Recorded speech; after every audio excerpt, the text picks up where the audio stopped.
artist of the millennium. He's a true innovator who pioneered the art of music video, broke down countless barriers, and sold more records than any other artist along the way. So happy birthday, my friend, the King of Pop. He gave me the most incredibly beautiful ring that you can ever imagine. People need to hear him speak, and I think they will only be even more warmed by his presence. Michael Jackson's effect was not limited to fans. Even female celebrities often seemed completely starstruck around him. Some admired him deeply, some looked nervous, and some clearly wanted to be close to him.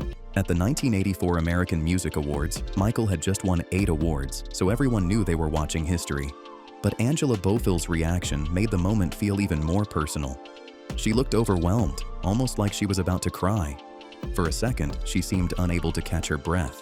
That was the kind of presence Michael had, even around other artists. Thriller, Michael Jackson!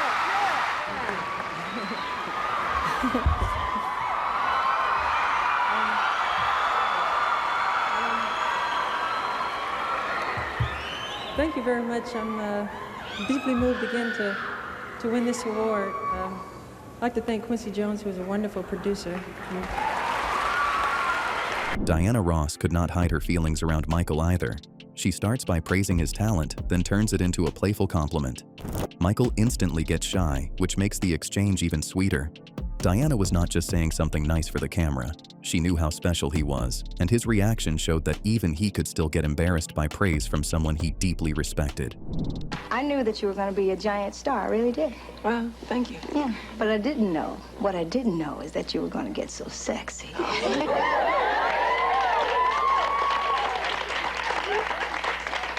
You're embarrassing me. Well, I always knew you would. What? Be sexy. Do you guys think she's sexy?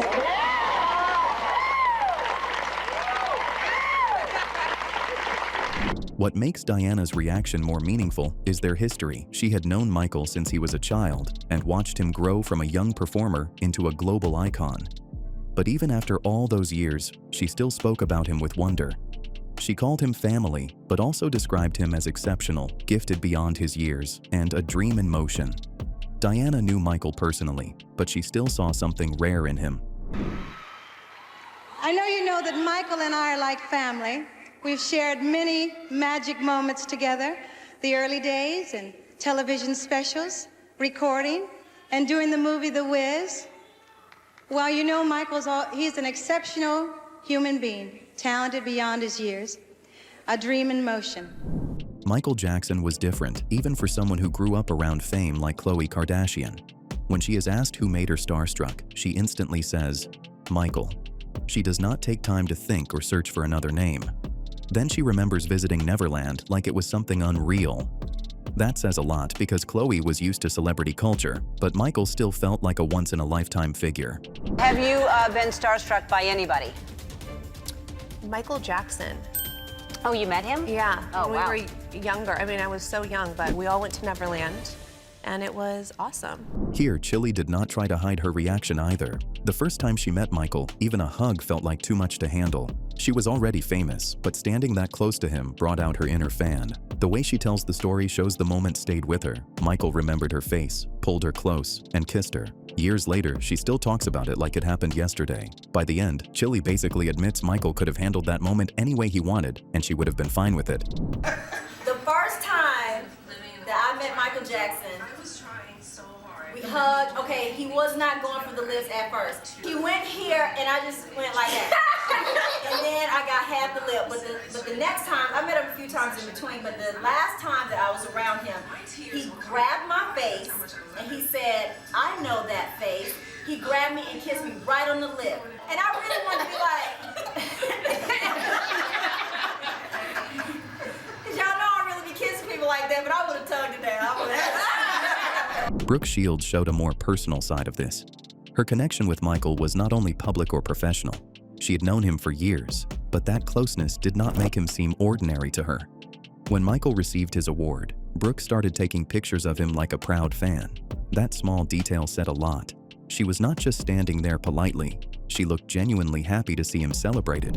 Now I'm very happy to present the Grammy Legend Award for 1993 to my big brother, Michael Jackson.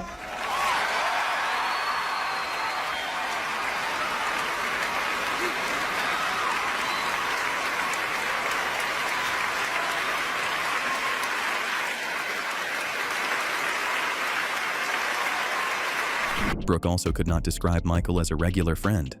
She admitted they both had a crush on each other, and even years later, that feeling still sounded real. Now, let me say that I believe that we're closer now than we ever were. I think we love each other more now than we even knew we did when we were younger. Really? We used to, well, because we had fun when we were younger. I mean, it was, okay, and we were sort of a source of relief. This is a question. Did you have a crush on him, or did he have a crush on you? I think we both had a crush, and still do have a crush on each other. I mean, I think part of having a crush on someone is admiring them.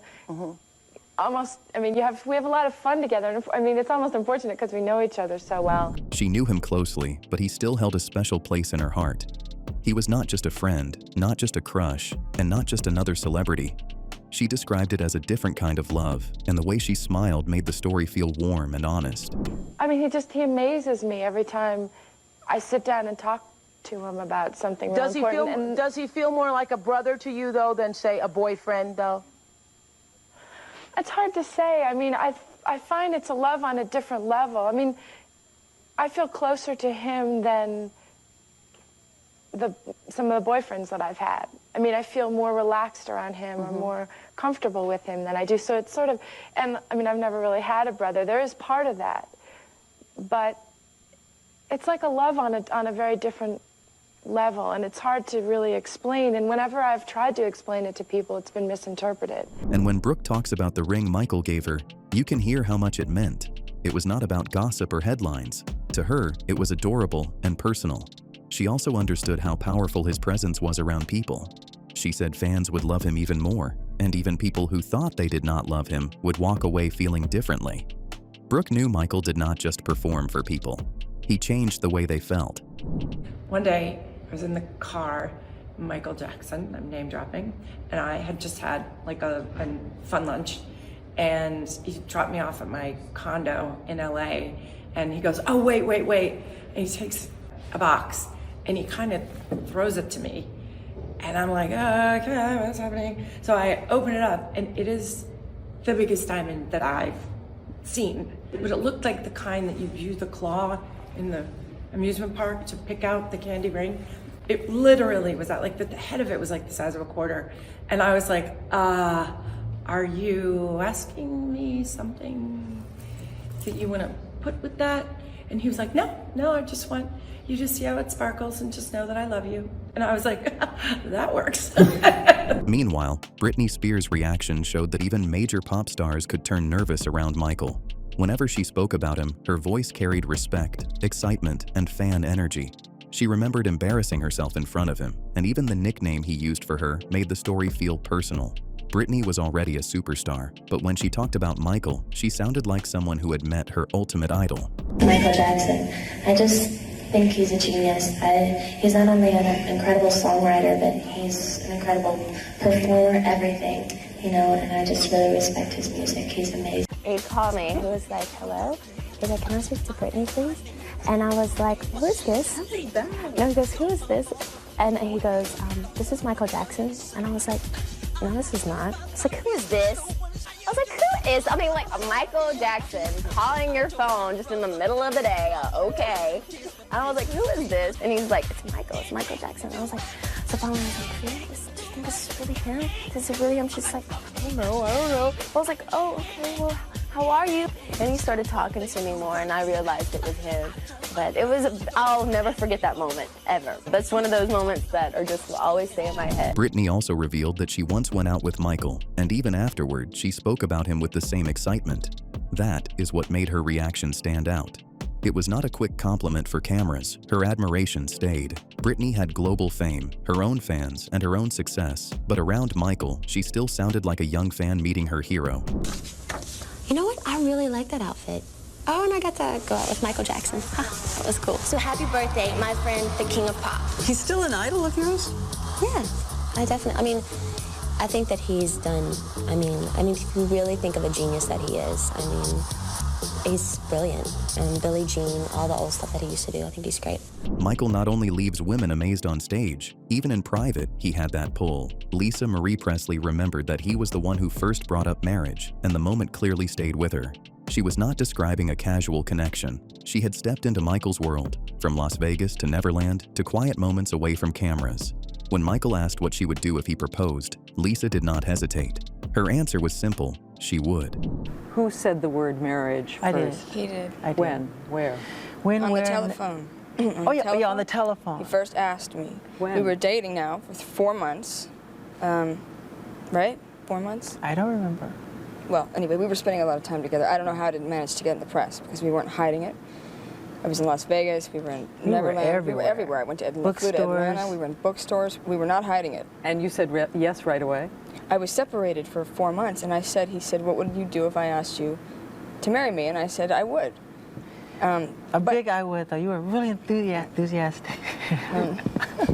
Lisa Marie was also tired of people questioning why she married Michael. She made it clear that it was not for business, image, or attention. She said she married him because she fell in love with him. That answer mattered because Lisa was not easily impressed by fame. She was Elvis Presley's daughter and had grown up around legend status. But when she spoke about Michael, she sounded deeply taken by him. She did not pick one thing. She said she loved everything and called him amazing. For any reason other than the fact that I fall in love with them. Period. Period. And they can eat it if they want to think anything different. To put it succinctly. Yeah. What is it you love the most about him? What do I love the most about him? Everything. He's amazing. I really admire him. I respect him. I admire him. I'm in love with him. And no, we don't sleep in separate bedrooms. Thank you very much. And I love everything about him. To finish up on that, though, are you a Scientologist or no? No. Naomi Campbell was already a global star, but when she introduced Michael, her words carried pure respect. She made it clear that Michael was not just successful. He had been making history since childhood.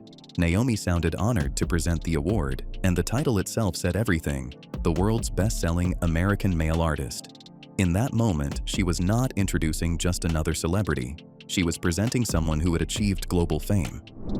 Good evening. Our next award winner has been making history since he stepped into the recording studio at the age of 7. He has written, sung, danced, and produced more successful music than anyone in this recording industry. It's fitting that his most recent album is called History Book 1 because his story keeps on going on and on. I'm especially happy to present him with this World Music Award representing his sales in his own country. The world's best-selling American male artist, ladies and gentlemen, Michael Jackson. That is the kind of aura Michael carried everywhere. Fans were not only listening to the music, they were chasing the chance to be near him. That same energy followed him from concerts to award shows to private rooms. When women around him reacted strongly, it was easy to understand why. Michael had a presence that changed the room before he even said much. And unfortunately, somebody leaked to the press or the radio stations today, broadcast that we're going to be all over Los Angeles, Broadway, in this section of town. That's why you see 300-400 children here. And they've all come out to see Michael Jackson. I found out about it from my mom, and I drug her down here with me from Van Nuys, and we just came down to see him dance, have a good time. He dances really good, and we'd go anywhere to see it. We're ready to go to the other places. He's just down to earth, and that's the way I want him to be, down to earth. He's great. Tatiana became one of the strongest examples of Michael's on-screen chemistry. Michael personally chose her from hundreds of girls who auditioned for the Way You Make Me Feel music video. Their connection was so strong that he later brought her on the Bad World Tour to recreate that same energy on stage. But Tatiana did not look like she was only acting. She looked caught in the moment. And when she kissed him during a performance, it showed how powerful that Michael Jackson effect really was. It was overwhelming. I'm just so happy. I had been invited on tour with Michael, and I took it upon myself to kind of change the routine a bit. Something just came over me. And then I looked into Michael's eyes, and he did the sexiest thing. Irene Cara's backstage moment with Michael showed the same pull in a softer way. At the 1984 Grammy Awards, they shared a quick kiss backstage, and the moment felt natural and warm. Michael was not trying to show off or create a scene. His quiet charm was enough. Even in a small private exchange, Irene's reaction showed how easily other stars could be drawn to him. Michael Jackson and Quincy Jones produced Flashdance, What a Feeling? By Irene Cara, Giorgio Moroder producer. The record of the year is, she said, Beat It, Michael Jackson. Whitney Houston's story showed how Michael could make even huge stars feel special. She sounded genuinely touched that he personally chose her, like his attention meant more than a normal compliment. The way she spoke about it felt shy and honest. Whitney was already a major name herself, but Michael still made her feel seen, appreciated, and excited in a way she never forgot. I was asked by Michael Jackson, because he was on it last year, to sing one of his favorite songs, which was The Greatest Love. And I came here last year, and it was my first year, and I sang. And this year, earlier this year, Michael called me and told me that I was receiving it this year. So, I mean, I'm very excited about it. And I said, really? Me? He said, yeah, you. Great. Yeah. Whitney's date story showed the playful side of that connection. She talked about Michael with a smile, remembering how she thought he was getting flirty under the table. The story was light and funny, but it also showed how charming he could be. Even Whitney, one of the greatest singers of all time, remembered him as someone who could make her laugh. He picked me up in a helicopter, and I got to the house, and he had a coach and buggy pick me up from the gate to his home. We were in the kitchen, and this is when he had Bubbles, the monkey. I had taken off my shoes, and I felt this little nibble at my toe. And I thought Michael was playing on my toes like, oh, Mike, aren't you special? But it was Bubbles sucking on my big toe. And I thought to myself, you better watch out. I'll take Bubbles home. Whitney's later words showed how deeply Michael affected her. She called him the greatest entertainer she had ever seen, but then her tone became more personal. She remembered him as gentle, kind, and someone she would always love. And when she joked that she wanted to marry him, it showed her admiration was not only professional, it was emotional too. He was, to me, the greatest entertainer I had ever seen in my life. He was a gentleman, and he was very kind. And I'll always love him, always. I really wanted to marry Michael, and you were in the way all the time. That's why. Married you. Celine Dion's story started before she became famous. She was once a young girl with Michael Jackson posters in her room. That shows how deep his influence was, even on future legends. Michael inspired her so much that she started learning English just in case one day she got the chance to stand on stage with him. What makes the story powerful is that her dream actually happened. I've been a big fan. I'm still a big fan of Michael Jackson. When I was like 12, 13, 14, 15 years old, I remember the ceiling of my bedroom was on an angle like this. And I remember having Michael's posters in my bedroom. Those little Afro posters of him, I had them too. I always thought I was going to marry Jackie Jackson, actually. Yeah? Well, I didn't go that far. Okay, good. I thought as a French-speaking person that maybe I should learn English just in case that I would be maybe on stage with him one day. Really? So Michael was a big influence for me to learn English language. Yes. Second of all, I said, if I can be in show business and sing, maybe I'll get to sing with him. Years later, she met him and sang with him. Even after becoming a legend herself, Celine still spoke about Michael with emotion. When she said she would always love him, it did not sound like a simple celebrity compliment. It felt personal, like the admiration she had as a young girl never left. Michael was not just another artist to her. He was part of the dream that inspired her before she became a star. Thinking of a decision for me, I was there. But at the same time, I was mad that he was no longer with us. And I wanted so much to make sure that his message that he was believing in so much, that was going to be heard. And I think all of us, we didn't really want to perform. We just wanted to carry his message. And I was very honored that I was part of it. I will always love Michael Jackson very much. Beyonce's introduction showed how much Michael meant to the next generation. She was already famous, but the way she spoke about him carried real respect.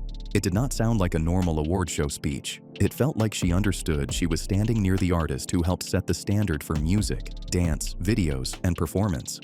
Beyonce was not just presenting Michael, she was honoring someone who helped shape the path she was walking on. But Beyonce was completely starstruck when Michael Jackson called her. She couldn't believe what was happening. I'm honored to be here tonight to introduce a music icon. As a little girl, grew into his music, I, like millions around the world, tried to mimic his unique and thrilling singing and dancing. He's still doing it. The king of pop. Ladies and gentlemen, please welcome artist and humanitarian Michael Jackson. You've won every conceivable award, so the RMAs had to invent a new one just for you, for your selfless contributions toward making our world a better place. With people everywhere, y'all join me to present you with this honor. Ladies and gentlemen, the RMA Humanitarian Award to Michael Jackson. Mary Hart had interviewed many stars, but Michael was different. She found out Michael watched her every night and wanted her with him during the bad tour preparations. That alone made the moment feel unreal. Mary went in expecting the biggest star on earth, but what stayed with her was how soft, private, and gentle Michael was in person. That contrast made him even more fascinating. He had the fame of someone untouchable, but the energy of someone quiet and shy when the cameras moved closer.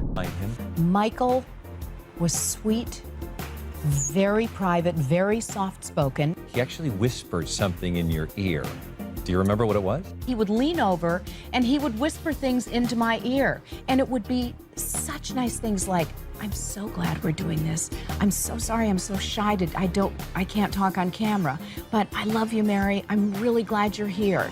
I didn't know this, but I found out that you had a private dinner with him. After that first concert in Kansas City, we had dinner together up in his suite, and it was just Michael and me for 2 hours. He'd flown his private chef in with him. He loved Indian food. It was an extraordinary evening. If this video made you see Michael's charm in a different way, make sure to like, subscribe, and share.